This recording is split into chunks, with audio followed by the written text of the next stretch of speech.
जी सुनते हो, उठ जाए, सुबह हो गई है। ठीक है, उठता हूँ। क्या बना खाने में?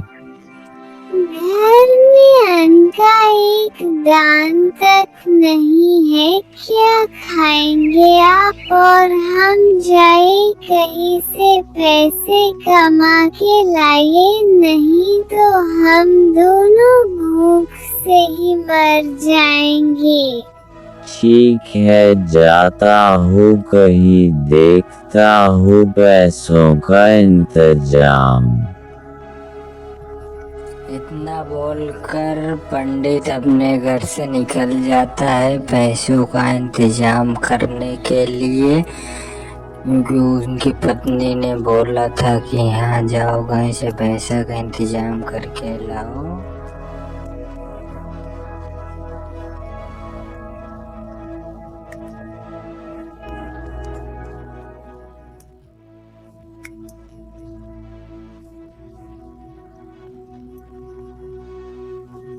पंडित को रास्ते में जाते हुए एक आदमी मिला।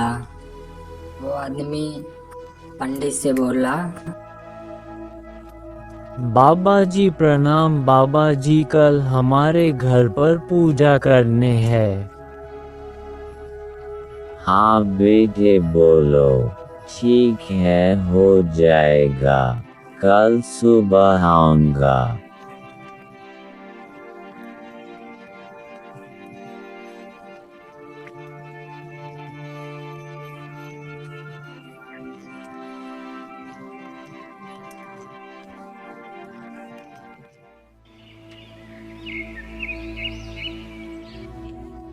आप आ गए जी, लवो जो लाए हो, दो खाना बना लूं। क्या दूँ? कुछ मिला ही नहीं हमें, आज भी खाली पेट सोन पटेगा। कितने दिन तक भूखा रहना पड़ेगा? 2 दिन से भूखी हूँ। आ जाते टाइम रास्ते में एक आदमी मिला था, कल पूजा करने के लिए बोल है, तो शायद कल खाना मिल जाए। ठीक है, आप सो जाओ, कल पूजा करने जाना है।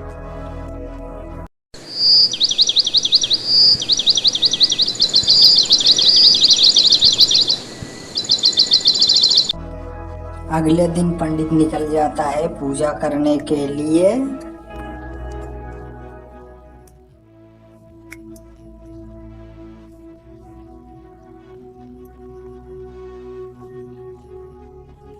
पंडित को रास्ते में लौटते टाइम कुछ सिपाही दिखे, वो जो पेड़ के नीचे कुछ कर रहे थे। पंडित सिपाहियों को देख के थोड़ा सा घबरा गया और एक पेड़ के पीछे छुप के देखने लगा कि ये सिपाही कर क्या रहे हैं।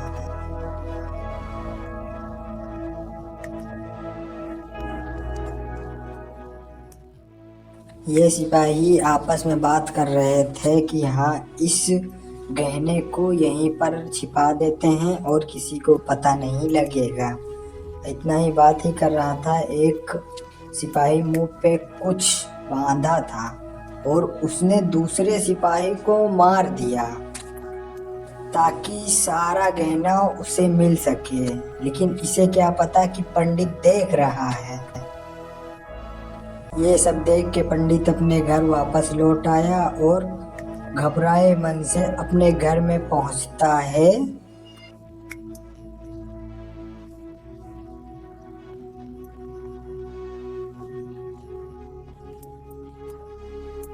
क्या हुआ जी, आप इतने घबराए हुए हो?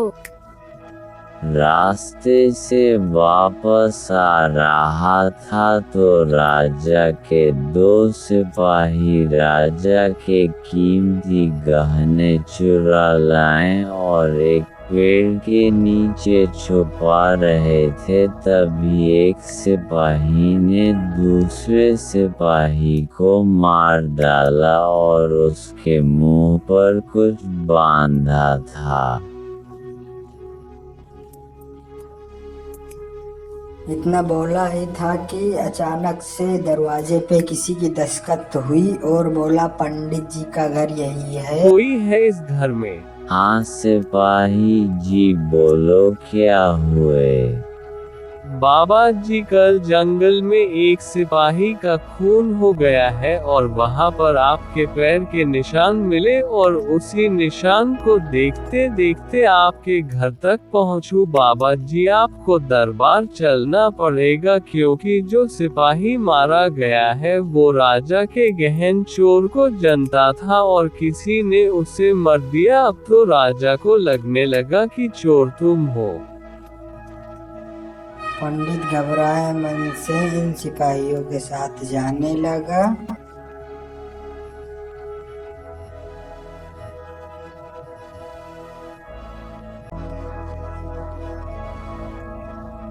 राजा जी प्रणाम।